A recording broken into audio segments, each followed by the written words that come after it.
14th is Star Trek Day at the LA County Fair. Don't know what to wear? Let's get some help from the experts. So what advice do you give first-time cosplayers like your husband? Don't worry about it, just go out and have fun. So where'd you get your costumes? I made them. I got the pattern online and made a kid-size version, and it turned out really well.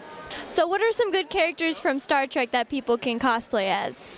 Well, Starfleet officers are always popular. I would say if you're just starting out, try a simpler costume. Don't go for the full-on Klingon warrior. So what do you like about cosplaying?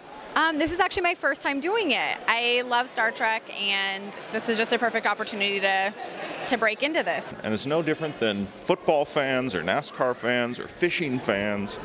This is just what we do. We celebrate what we love. So what advice do you give to first-time cosplayers?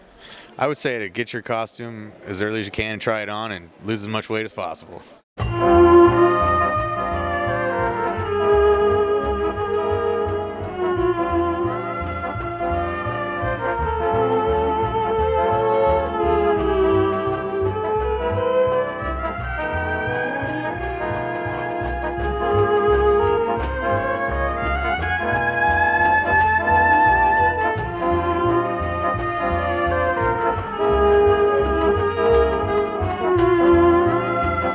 We'll see you September 14th at the LA County Fair. Don't forget to wear your Star Trek costume for free admission. Can I bring my Tribble? They don't eat very much. Only if it's in costume.